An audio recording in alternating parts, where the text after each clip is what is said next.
18 doctors, the best in the country. They all failed. The millionaire's baby was dying and no one knew why. Then a 14-year-old black boy, son of the housemaid, entered that room full of doctors and said exactly what was killing the child. The silence was absolute. Everyone looked at him incredulous. Even the millionaire stood frozen, because sometimes wisdom does not come from where the world expects. Like this, if it touched your soul, it is more than a click. It is a silent hug between those of us who understand that everyone deserves to be heard. Comment how you think this story is going to end. And if you haven't subscribed yet, it costs you nothing. But for us, it means the world. Thank you for being here. The March sun fell sideways over the Miller estate, painting the centuries-old stones of the main house in pale gold. From the narrow window of his room, Leo Miller watched the unusual movement at the side entrance. A small truck had arrived with a delivery. That sparked the staff's curiosity. A tall plant, with shiny leaves and delicate flowers that hung like paper bells. He was 14 years old and had learned to read that world from the edges. The house where he lived with his mother, Grace, was just an annex of the old gardener's shed, hidden among trees at the back of the property. For 11 years his mother had worked there, 11 years in which Leo had grown up, knowing that his place was not in the bright halls or the perfectly trimmed gardens. His place was the edge, the silence, the invisibility that is learned when one is born without a right to a voice. "What are you looking at?" asked Grace, entering with a basket of clean clothes. "They brought a plant," replied Leo without looking away. His mother barely gave it a distracted look before leaving. At that moment, Leo could not know that beautiful plant, wrapped in cloth and decorated with a small bow, contained a silent poison capable of destroying what they loved most in that house. John Smith, the head gardener, received the delivery with a satisfied look. He was a man in his 60s with rough hands and unbreakable professional pride. Leo watched him remove the plant from the transport box, touch the leaves with familiarity, examine the soil. When the sun lit up his fingers, Leo noticed something, an oily, yellowish residue that shined slightly on the gardener's skin. Something in that image gave him a chill, but he said nothing. He never said anything. In the main house, Arthur Vance held his 3-month-old son with a mix of pride and fear that he had never felt before. Julian Vance was his first son, the result of years of attempts and failed hopes. The baby looked at him with dark and serious eyes, too serious for such a small child. "He is strong," said his wife Sarah, fixing his blanket. "He has your eyes." Arthur nodded without words. He was not a man given to public emotions. His fortune had been built on cold decisions, precise analysis, and the ability to predict risks. But holding Julian confronted him with an unknown vulnerability. He did not know that, at that same moment, the poison was beginning its silent journey. The night fell over the Hamptons with the smell of salt and pines. Leo lay awake in his narrow bed, unable to shake the image of that plant, the bell-shaped flowers, the waxy shine of the leaves, the yellow residue on the gardener's hands. He closed his eyes and, against his will, memory dragged him back. Portmore, Jamaica. He was 7 years old. The heat was different there, humid and heavy, full of wildlife. His grandmother, Mary Carter, took him by the hand along dusty paths, pointing out plants with bony but precise fingers. "This pretty plant kills you softly," she told him in her English mixed with Spanish learned from Leo's mother. "It makes no noise. It does not hurt fast. That is why it is dangerous, my boy. The most terrible things are almost always beautiful." Mary had never gone to school past elementary, but her knowledge of plants was huge, passed down generation after generation. Leo remembered her firm hands making creams, bandages, and teas.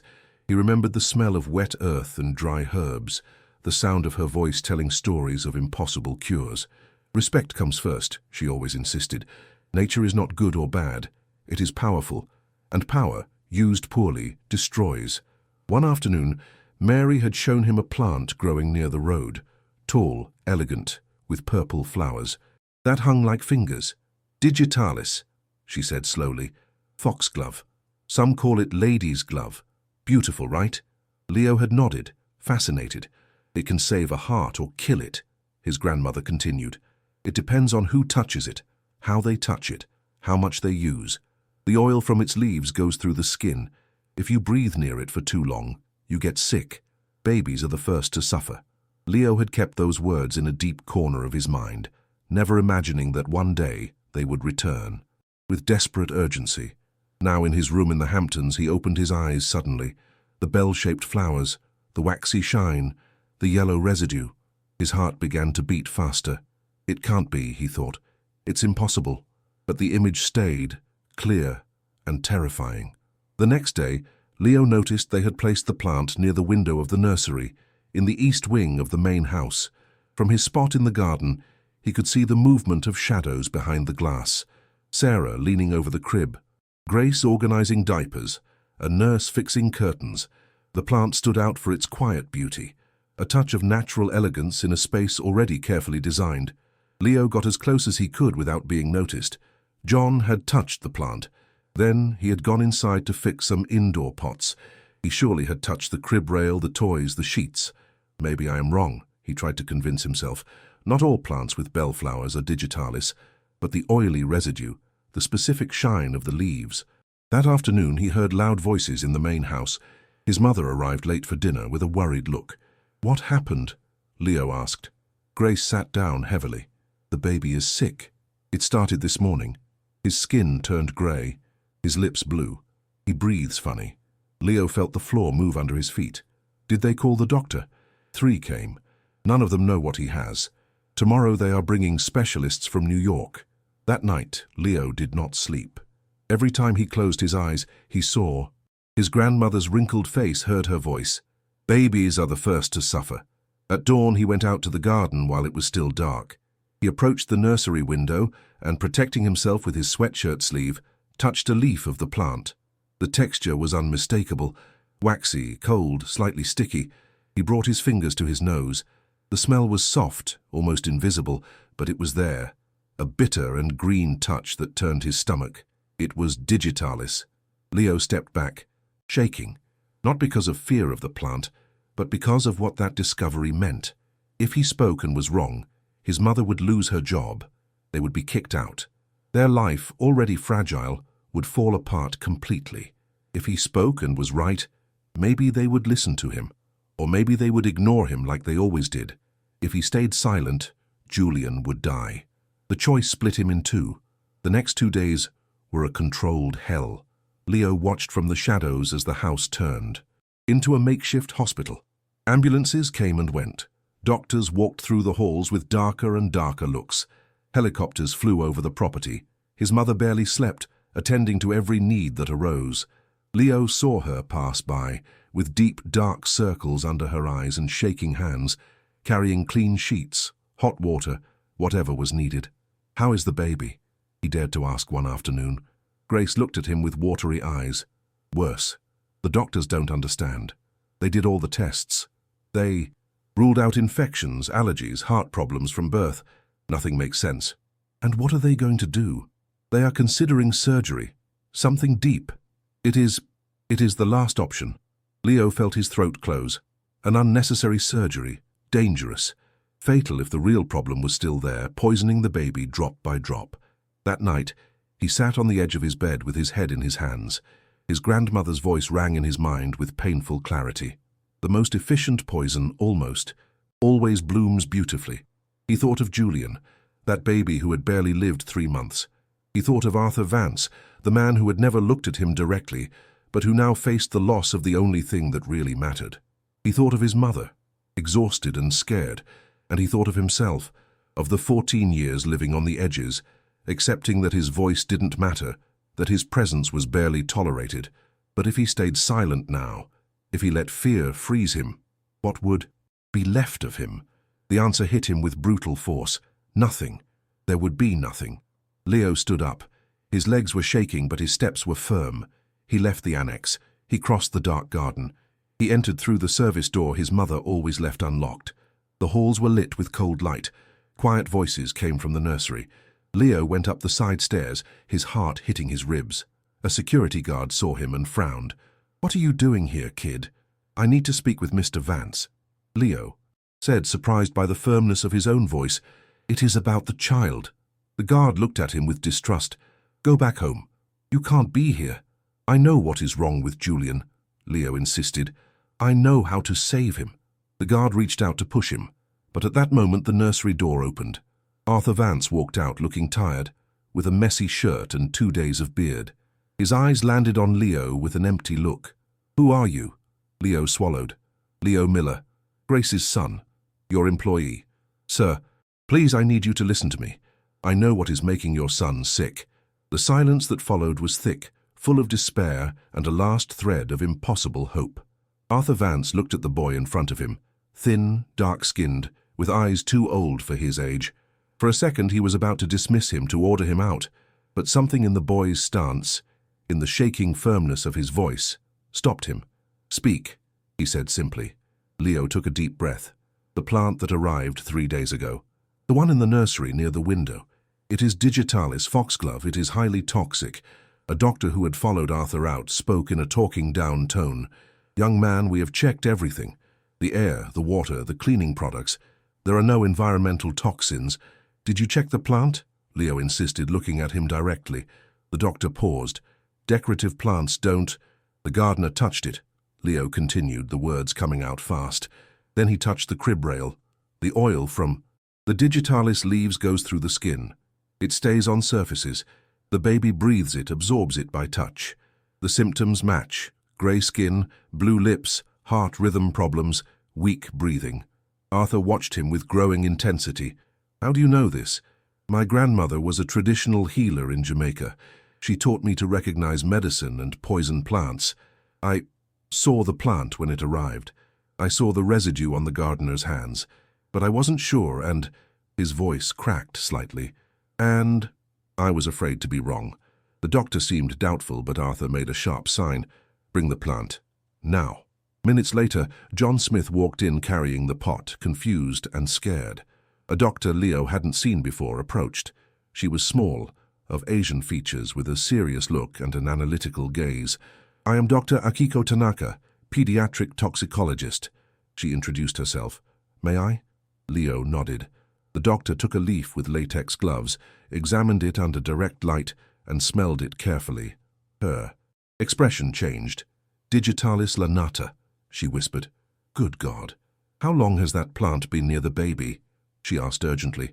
3 days, replied Sarah, who had come out of the nursery with a broken face. Dr. Tanaka turned to the medical team. "I need activated charcoal, IV fluids, continuous heart monitoring, and get that plant out of here, now." The doctors scattered. Arthur looked at Leo with an unreadable expression. "Do you know how to treat it?" "My grandmother used activated charcoal." "To soak up the toxins," Leo said, shaking, "and she washed the skin with soap and mild water. But I am not a doctor. I only know what she taught me." Arthur nodded slowly. "Dr. Tanaka, listen to him." The change was slow but clear. Under Dr. Tanaka's watch, they gave Julian activated charcoal in careful doses. They washed his skin, changed all the sheets, and removed every object that might have touched the plant. Leo watched from a corner of the nursery, still not believing they had let him in. His mother was next to him, her hand squeezing his shoulder, moving between pride and terror. 2 hours passed, 3, 4, and then, slowly, color began to return to Julian's skin. His lips regained a pink tone. His breathing became steady. Sarah Vance sobbed loudly. Arthur stayed still, looking at his son as if he feared he would disappear again if he looked away. Dr. Tanaka approached Leo. "How did you know exactly what to look for?" she asked with real curiosity. "Digitalis poisoning. Symptoms can be confused with dozens of heart conditions. My grandmother made me repeat the features of every dangerous plant. She said forgetting could cost a life. She made me memorize the symptoms, the textures, the smells. When I saw the plant and then heard what was happening to Julian, it just clicked. Your grandmother was a wise woman," the doctor said with respect. "Traditional knowledge and modern medicine should work together more often." Arthur Vance approached then. His presence filled the space. But for the first time, Leo did not feel the need to shrink. "Who sent that plant?" Arthur asked in a low voice, speaking to his personal assistant who had just entered. "We are tracking it, sir.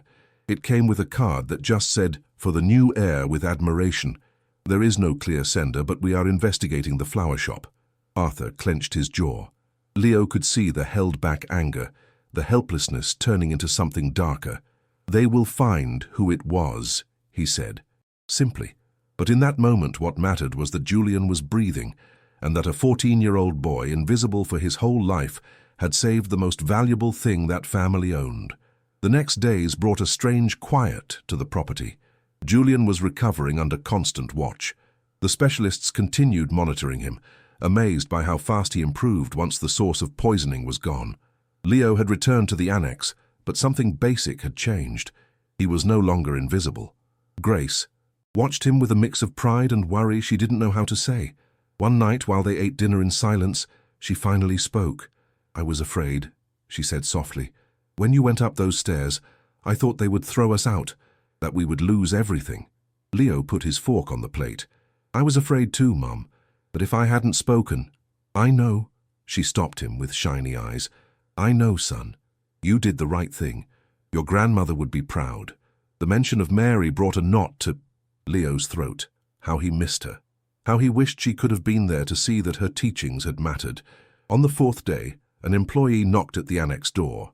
He brought a message. Mr. Vance requested Leo's presence in the library of the main house. Leo's heart raced. What would he want? To thank him formally before asking them to leave? To pay him and fire them anyway? He walked through the gardens he knew by heart, but this time on the main paths. He went up the front steps. Something he had never done. A butler led him through wide halls with high ceilings and old paintings on the walls. The library was an impressive space. Dark wood shelves from floor to ceiling, windows looking out to the sea, a heavy desk where Arthur Vance waited standing up. "Sit down," he said, pointing to a chair in front of the desk. Leo obeyed, his hands sweating. Arthur watched him in silence for a moment that felt like forever. "I have spent the last few days thinking," he began finally, "thinking about how close I was to losing my son. Thinking about all the resources I have, all the doctors I could bring, all the technology available. And none of that worked." He paused.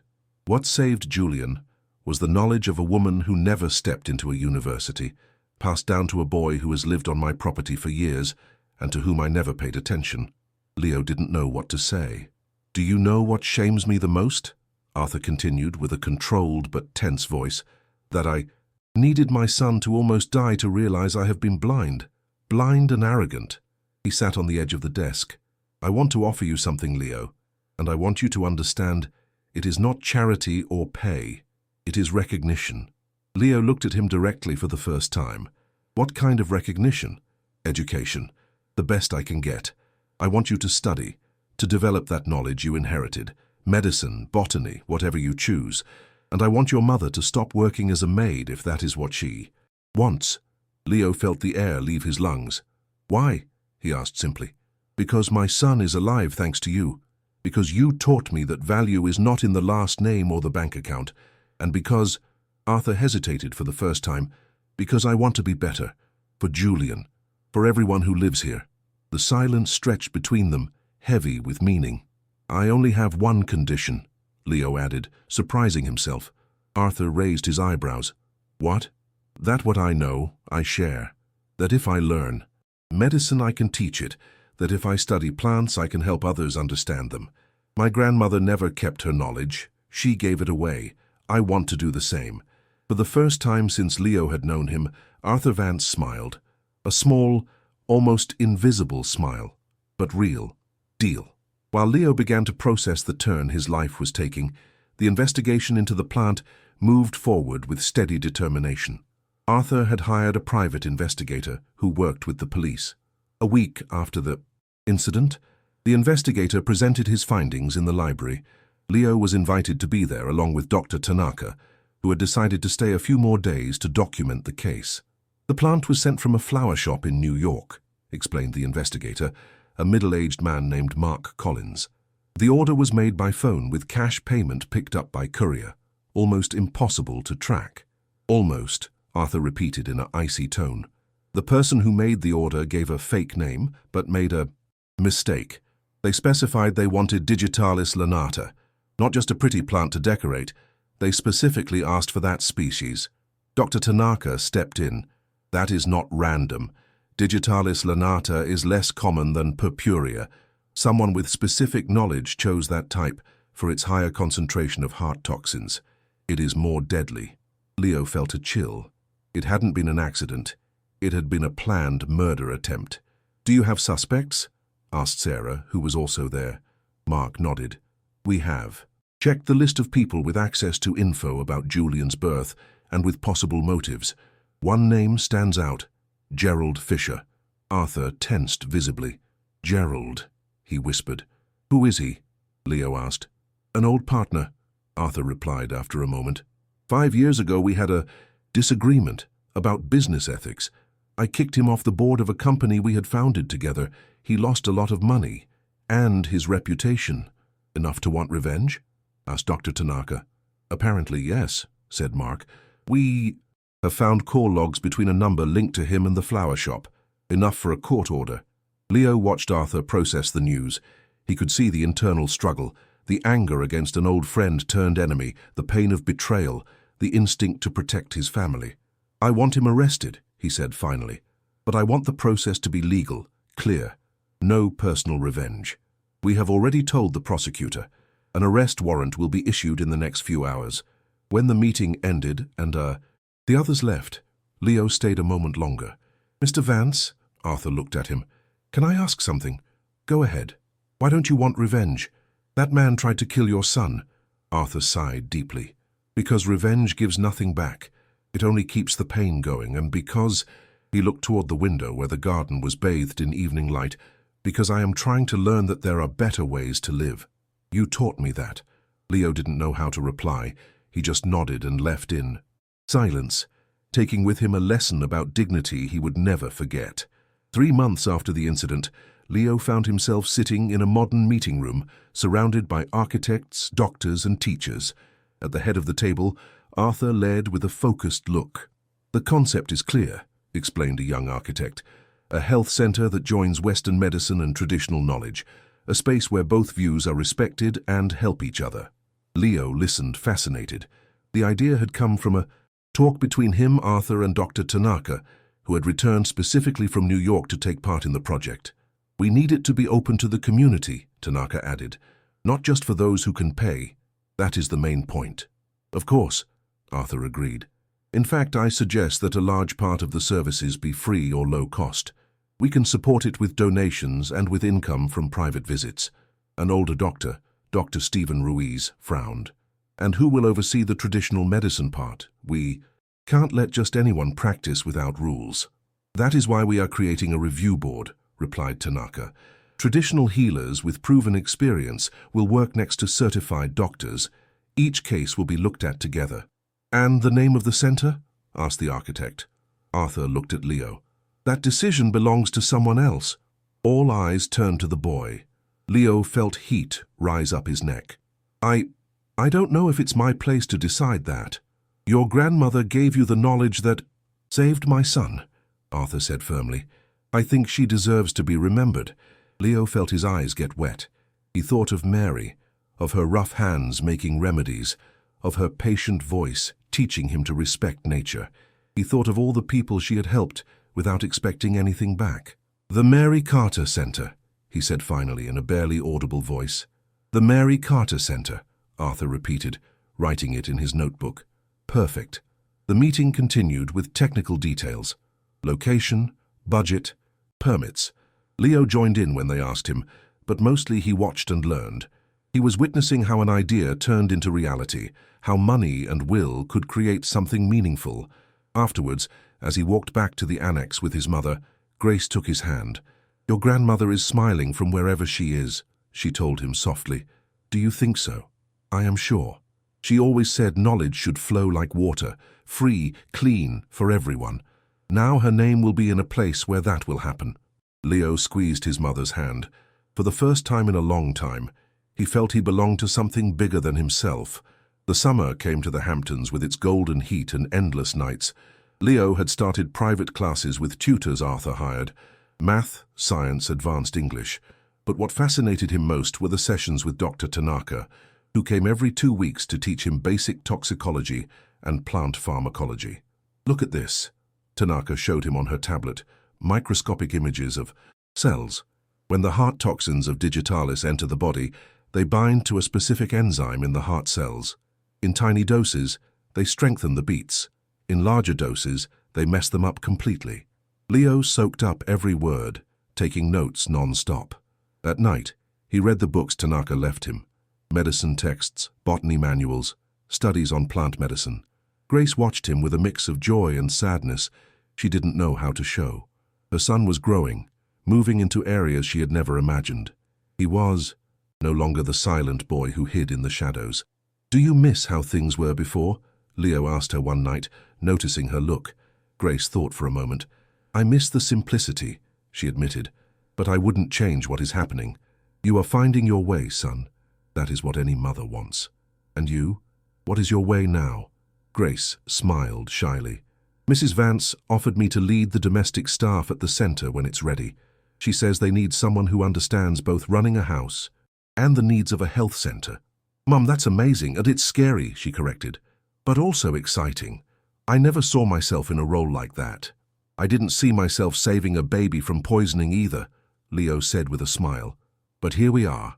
They laughed together, a light sound that filled the small space of the annex with warmth. Meanwhile, the case against Gerald Fisher moved slowly through the legal system. His arrest had been quiet but final. The proof was circumstantial but solid.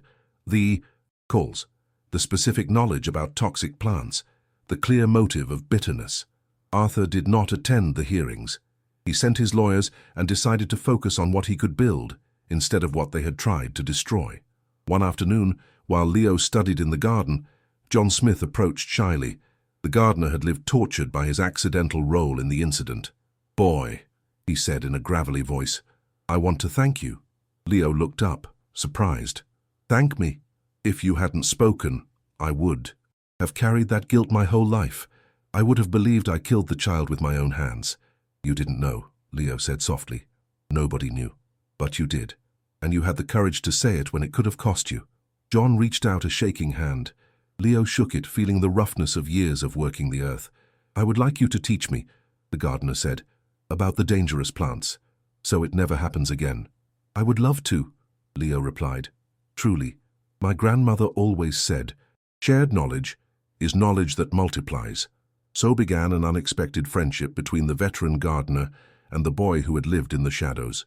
John showed him the secrets of formal gardening, and Leo taught him to identify plants that needed special care. The day of the ceremony for the first stone of the Mary Carter Center was clear and bright. 6 months had passed since the incident. 6 months of plans, permits, talks, and dreams taking real shape. Leo dressed in new clothes his mother had insisted on buying him. Dark pants, a light shirt, shoes that weren't sneakers. He felt strange, like he was in a costume, but when he looked in the mirror, he saw something different. A young man who no longer needed to hide. The ceremony was held on the land Arthur had donated, a wide plot between the estate and the town. A white tent had been set up, and about 50 people gathered under it. Local leaders, doctors, community members, regional news. Leo was nervous. They had asked him to say a few words, and he had spent whole nights writing and rewriting what he wanted to say. Arthur opened the event with a short and surprisingly humble speech. He spoke about learning from mistakes, about the arrogance of thinking money and technology were enough, about the value of knowledge passed from generation to generation. "This center exists because a 14-year-old boy had the courage to speak when no one was listening," he said, looking directly at Leo, "and because his grandmother, Mary Carter, understood something many of us have forgotten, that healing is not just science, it is also wisdom." Then it was Leo's turn. He walked to the microphone with shaking legs. In front of him, dozens of waiting faces. His mother in the front row with shiny eyes. Sarah holding Julian, who was now 9 months old, and exploring the world with non-stop curiosity. "My grandmother never learned to read past the basics," Leo began, with a voice that barely shook. "But she knew things that aren't in books. She knew how to listen to plants, understand their rhythms, respect their power. She knew that healing someone is not just removing symptoms, but walking with them, holding them, understanding them." He paused, finding his center. "For a long time I lived believing my voice didn't matter, that because I was the son of a housemaid, because I come from where I come from, my knowledge had no value. I almost let a child die because of that fear." He felt his throat tighten, but he went on. "This center is named after my grandmother because she was never afraid to share what she knew. She gave it away, to anyone who needed it, rich, poor, known, stranger. For her, knowledge was not power to keep, but a seed to plant. He looked at Arthur, then at his mother. I hope this place is that, a space where seeds are planted, where doctors learn from healers and healers from doctors, where no one has to feel their knowledge isn't worth it, because it comes from a different place. He ended with the words his grandmother always repeated, "Nature is not good or bad, it is powerful, and power, well used, heals. May this center honor that power. Thank you." The applause was warm and long. Leo returned to his seat, feeling something in his chest had been let go. He had spoken, and the world had not fallen apart. On the contrary, it had found an echo.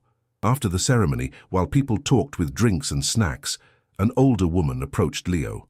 She had a face, worn by the sun and hands stained with earth.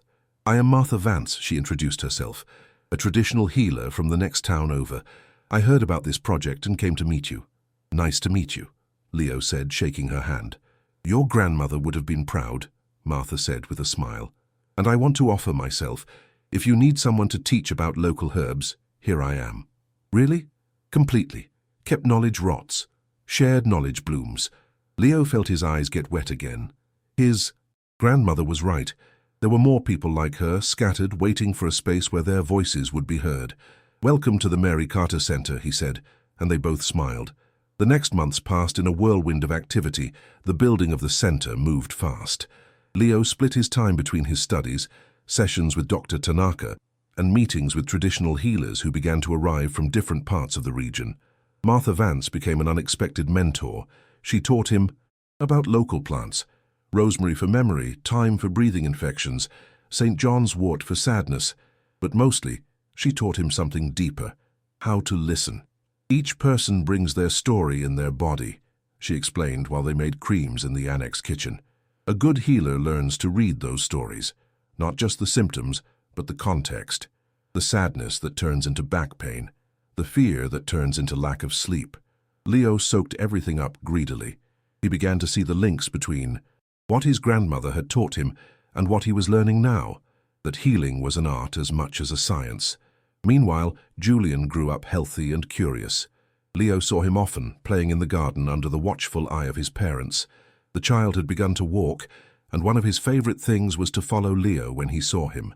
One afternoon, while Leo studied in the garden, Julian approached wobbling and offered him a flower he had pulled from the flower bed. "For you," he said with his still, clumsy tongue. Leo took the flower carefully. "Thank you, Julian." The child looked at him with those dark and serious eyes that reminded him of his father. "Leo," he said, clear and purposeful. It was the first time he said his name correctly. Leo felt something warm expand in his chest. This child whose life he had saved now recognized him, named him, included him in his world. Sarah watched the scene from the porch. When Leo looked up, she smiled at him with a warmth that had no talking down, no class distance. It was simply motherly thanks. Gerald Fisher's trial ended in December. He was found guilty of attempted murder. The sentence was 8 years in prison. Arthur made no public statements. When a reporter asked him if he felt justice had been done, he simply replied, "I feel relief that my son is alive. The rest is for the legal system to decide." Leo admired that control. It would have been easy to get carried away by revenge, by the wish to shame publicly the person who tried. The worst. But Arthur had chosen a different path, to let the institutions do their job while he focused on building something positive. The Mary Carter Center opened its doors on an April morning, exactly 1 year after the incident that had started everything.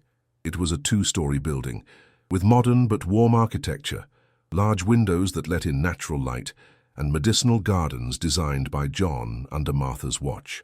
On the ground floor was the medical clinic, offices with top E, technology, an emergency room, a lab.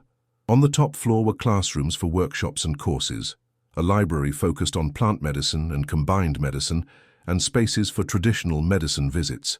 What was groundbreaking was not the building, but the model. Each patient was looked at by a mixed team. A normal doctor and a traditional healer looked at the cases together, talked about approaches, and combined treatments when it was right. "It is not about replacing one thing with another," explained Dr. Tanaka, who had accepted to be the center's medical director, but about joining the best of both worlds. On the day of the official opening, hundreds of people gathered. Health leaders, curious academics, town neighbors, patients who had already been treated in the test weeks. Leo, now 15 and notably taller than a year ago, stood in front of a microphone again. This time he wasn't nervous. "A year ago, I almost didn't say what I knew," he began. "I was afraid my voice didn't matter. Today I am here because I learned that all voices matter, especially those that come from places that aren't usually heard."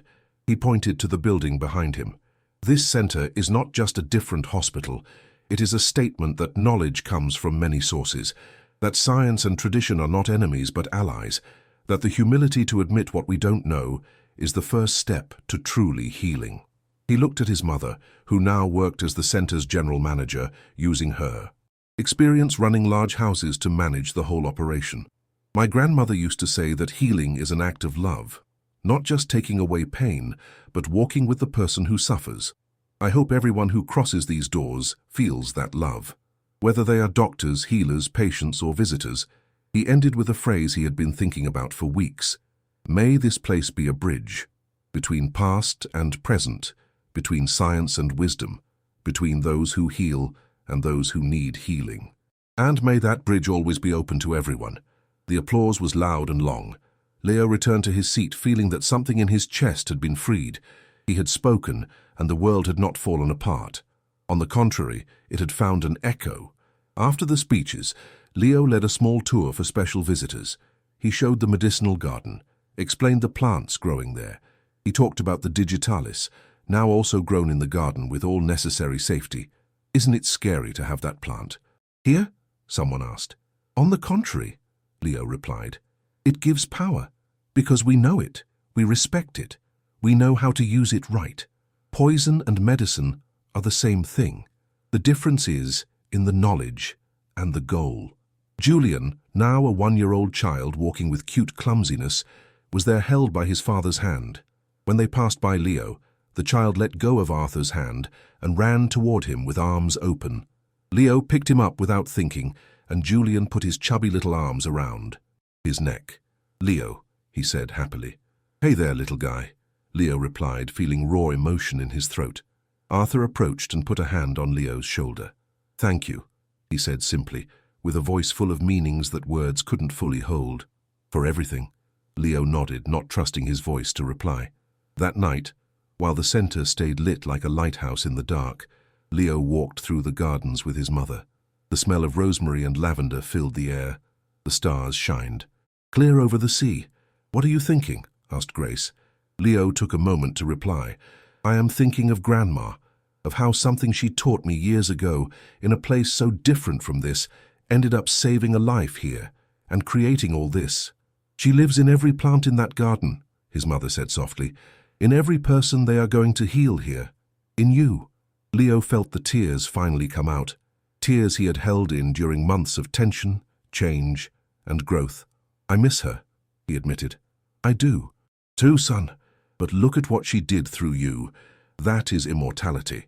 They hugged in silence under the stars, while the Mary Carter Center began its mission to heal, to join, and to give voice to what for too long had been silenced. 2 years after the opening, the Mary Carter Center had become a model of combined medicine recognized far beyond the local area. Researchers from all over came to study its method. Documentaries had told its story. Universities asked to work together. But for Leo, now 17 and in his last years of high school, while starting advanced studies in plant medicine, the most important thing was something else. The lives they touched every day. He had learned the names of the regular patients. He knew their stories. Mrs. Miller with her arthritis treated with herb wraps and physical therapy. Little Mark, whose asthma had improved a lot, with a focus that combined modern inhalers with traditional breathing skills. The whole Johnson family, who now trusted the center for all their medical care. One summer afternoon, Leo was in the medicinal garden overseeing a workshop for medical students when he saw an unknown car arrive. A taxi. An older woman got out with difficulty, leaning on a dark wood cane. She wore a faded flower dress and a straw hat that had seen better days. Leo left the students practicing plant identification and approached instinctively. "Do you need help, Mom?" The woman looked up. Her eyes were deep brown, watery with age but sharp. She looked him up and down with a serious face, and then a slow smile lit up her wrinkled face. "Are you Leo Miller?" "Yes, Mom." "My God," she whispered, and tears began to roll down her cheeks. "You look just like her. You have her eyes, her same way of standing." Leo felt his heart stop for a second. "Did you know my grandmother?" "I come from far away, son. From Portmore, Jamaica. My name is Sarah Mackenzie. I was a friend of your grandmother Mary. I knew her for 40 years. Leo felt his knees get weak. He gently took the woman's arm. "Please come, sit down. Do you want water? Something to eat?" "Water would be fine, thanks." He took her to the shade of a tree, to a stone bench John had put in specifically so visitors to the garden could rest. He ran to get cold water, and after thinking for a moment also brought iced hibiscus tea that Martha made every morning. Sarah drank slowly, watching the garden with a wondered look. "It is beautiful," she said. Mary would have cried with joy seeing this. "How did you know about me, about the center?" "A documentary," Sarah replied. "They showed it on Jamaican TV 3 months ago, about combined medicine in the US. They showed this place, told your story. When I heard your name, when I saw your face, I knew you were Mary's grandson." She wiped her eyes with a worn tissue. "I sold my house to be able to come. I saved for 30 years, but I never had enough to travel. When I saw that show, I knew I had to do it, that Mary would have wanted me here." "You sold your house?" Leo was shocked. "Miss Sarah, No. She stopped him firmly. "Don't feel bad.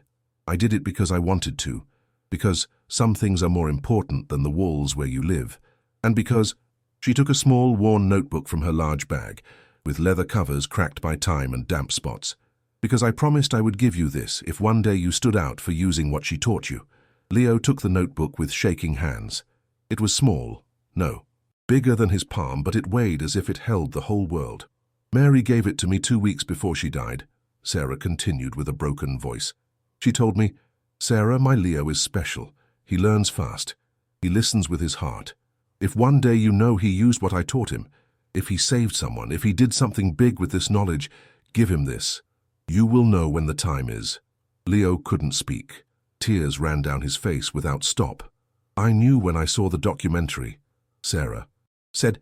"I saw how you spoke of her. I saw this place with her name. I saw those doctors and healers working together. And I knew, this is the time." Leo opened the notebook with sacred care. The pages were yellow and fragile, full of his grandmother's tight and slightly crooked handwriting. Recipes written half in English, half in Spanish. Notes on plants, detailed drawings of leaves, flowers, roots. Notes on patients treated, with initials instead of names to protect their privacy. And on the first page, a note that made the world stop. "For my Leo, if you are reading this, it means you had the courage to use what I taught you. It means you didn't let fear or shame silence you. I am proud, even if I can't tell you in person. This notebook has 50 years of my life. Every plant that worked, every mistake I made, every lesson I learned. I give it to you because I know you will use it well. Because you have something not everyone has, humility to learn and courage to act. Always. Remember, knowledge doesn't make you better than anyone. It gives you responsibility. The responsibility to share, to heal, to lift others up. May you never forget where you come from, but may you also not let that limit where you can go. You are my pride. You are my legacy. You are the proof that knowledge, when given with love, never dies. With all my heart, Grandma Mary." Leo had to close the notebook because tears completely blurred his vision. He bent over himself, sobbing in a way he hadn't done since he was a child. Sarah put a hand on his back, letting him cry. "It's okay, son, cry. She deserves these tears." They spent the afternoon together. Sarah told him stories about his grandmother that Leo had never heard. She told him about when Mary, at just 20 years old, had saved a woman during a hard birth that doctors had given up on, of how she had treated an outbreak in her community using only herb remedies when there were no hospitals near, of the dozens of children she had saved, of the women she had helped, of the elders who had lived extra years thanks to her care. She never charged, Sarah said with admiration. Not a cent. If you had money, you brought what you could. If you didn't have any, she treated you anyway. She said charging to heal was like charging to breathe, that the knowledge had been given to her for free, and for free she should give it away. That is the same thing the center's motto says, Leo whispered. Healing knowledge is not sold, it is shared. She would be so proud. Sarah wiped her own tears. So proud. When it was time for Sarah to go, Leo insisted she stay for a few days. He set up a place for her to stay in the town guest house, paid for by the center.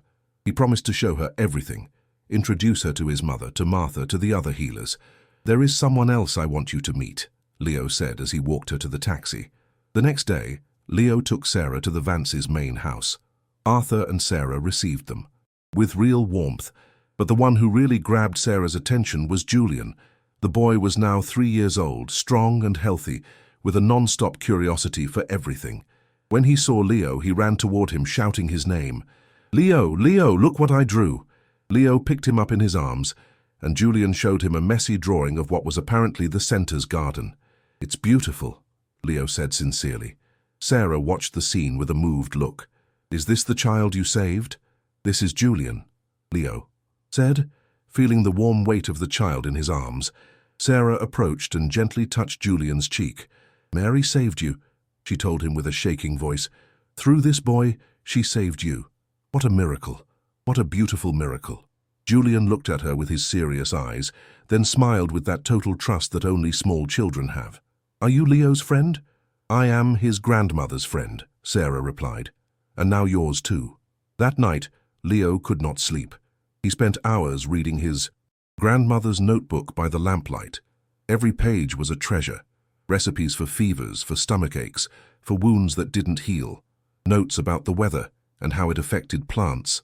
Notes on how to treat children, elders, pregnant women. And between the pages he found something else. An old faded photo. Mary young in a white dress, holding a baby. On the back, written with ink that had smeared, "My Grace, 3 months. My first daughter. My pride." Leo got up and went to his mother's room. He knocked softly on the door. "Mum? Are you awake?" Grace opened, in a robe and with a worried look. "What's wrong, son?" Leo showed her the photo. His mother took it with shaking fingers, and her eyes filled with tears. "I hadn't seen this photo in years," she whispered. "I thought it was lost." They hugged in the hall, crying together for the woman who had loved and shaped them, who had left them, but never truly gone. A week later, Leo was invited to give a talk at the university. The hall was full. Medical students, teachers, health experts, even some news people.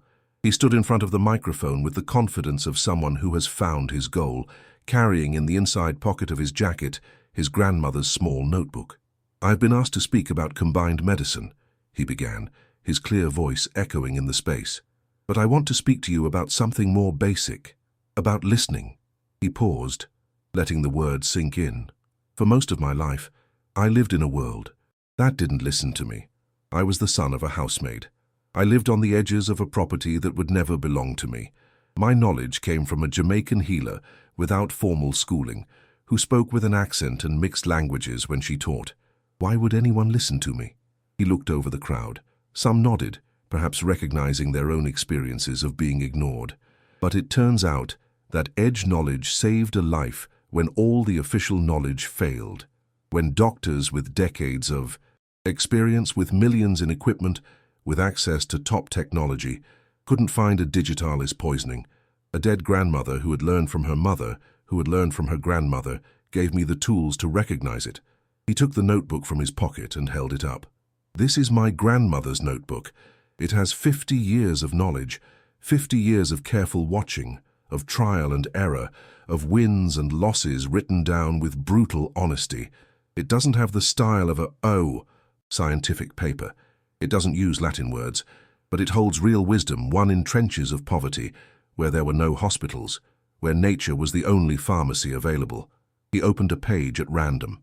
Here it says, "For fever that won't go down with anything, bath of neem leaves and willow bark. Works best if the person is calm. Fear makes all fevers worse." He looked up. "Do you know what? 50 years later, science confirms that stress and worry raise body heat and make recovery harder. My grandmother already knew it." He spoke for 40 minutes. He spoke about the Mary Carter Center, about Martha and other healers working there. He told the story of the girl with skin rash that no skin doctor had been able to cure until Martha found that the problem was feelings.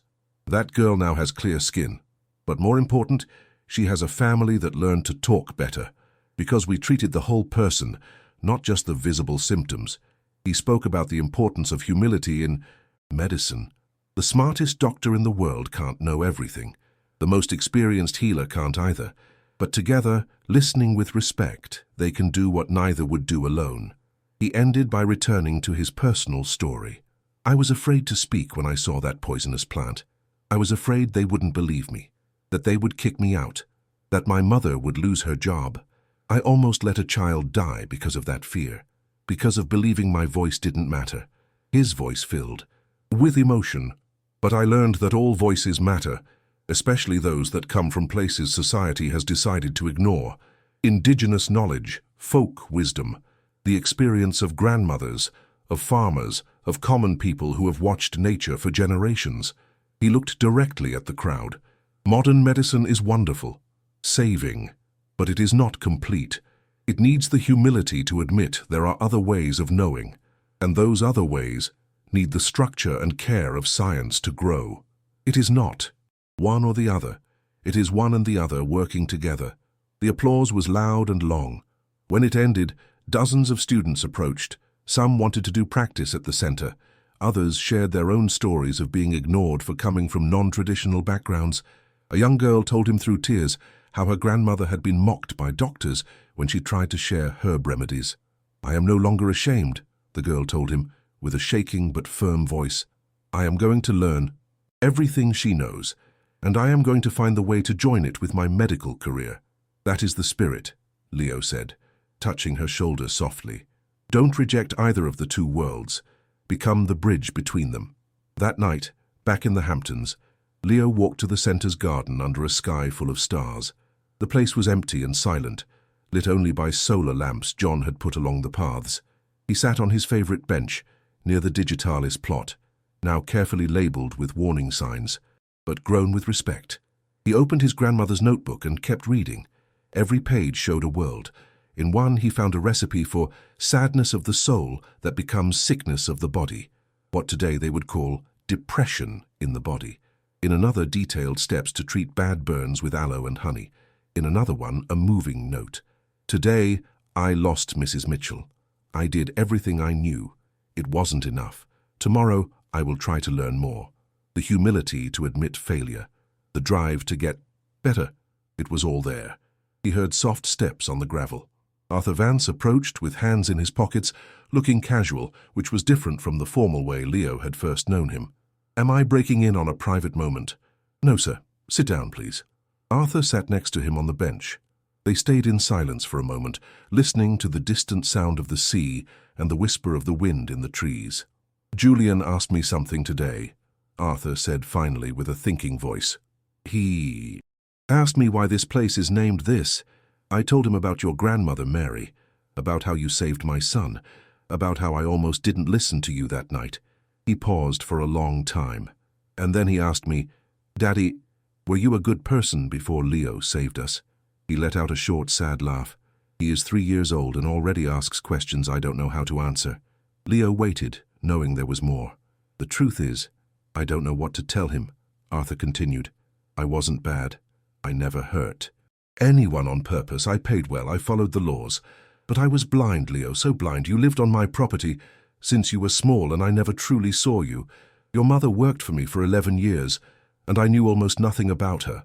That blindness, when you have power and resources, can be as harmful as active badness." "But it changed," Leo said softly. "When you realized, it changed. Because you forced me to see." Arthur looked at him directly. "With your courage, with your knowledge, with your generosity not to hold a grudge after years of being treated as invisible." He took off his glasses and rubbed his tired eyes. "Sometimes I wonder what would have happened if you hadn't spoken that night. If fear had won, Julian would be dead, and I would still be the same blind man, sure that my money and my status made me wise." "It doesn't help to think of that," Leo said. "What matters is what happened next. You could have given me money and fired my mother and me, closed that chapter and moved on. Instead, you built this."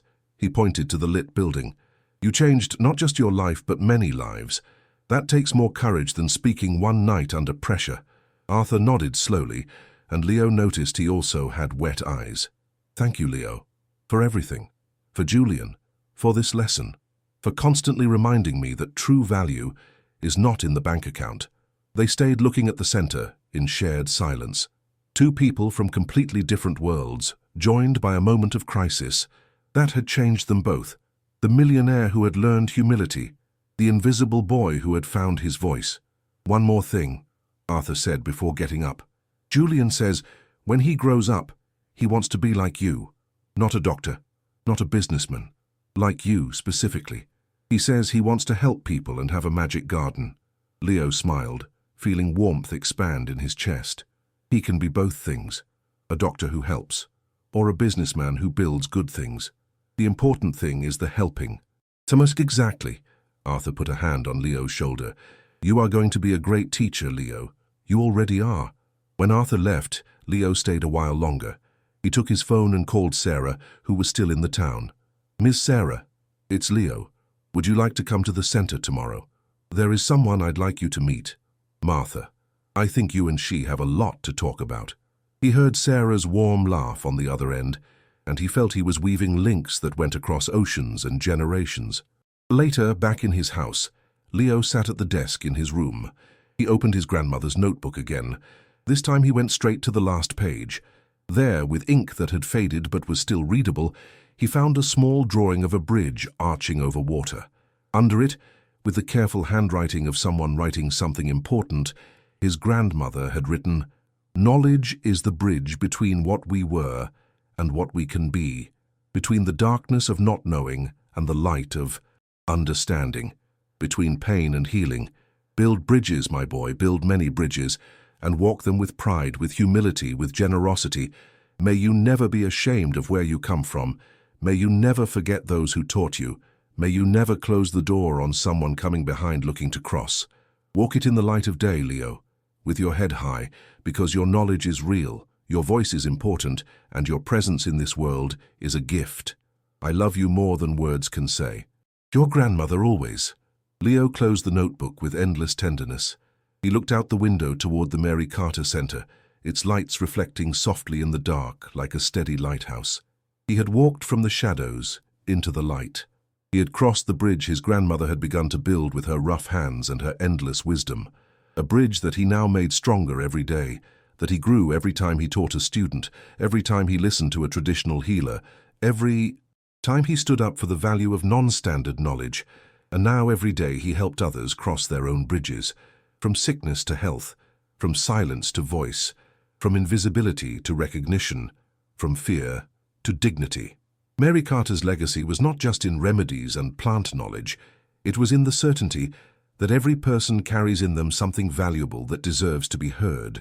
That respect is not won with titles or money, but with humility, openness, and courage to see beyond how things look. That true power is not in keeping knowledge like a hidden treasure, but in giving it away like a seed that will bloom in gardens we will never see, in hands we will never know, in lives we will touch without knowing it. Leo turned off the light and lay back on the bed. In the dark, he smiled. Tomorrow more patients would arrive, more students, more people looking for healing, knowledge, hope. Sarah would come to meet Martha, and two worlds of traditional wisdom would meet and recognize each other. Julian would grow up with the certainty that helping others was the most noble goal. And one day, maybe, another invisible child would find the courage to speak, inspired by a story that was just beginning to be written in the silent fabric of time. Leo would not be the savior. He would not be the lone hero of an impossible story. He would be something much more important, the bridge. A strong, generous, always open bridge. A bridge that joined past and future, tradition, and science, silence and voice. And every morning he would walk that bridge in the light of day with his head high, honoring the woman who had taught him everything without ever asking for anything in return, except this, that he pass the gift forward, that he be a bridge for others as she had been a bridge for him. Always a bridge, forever a bridge.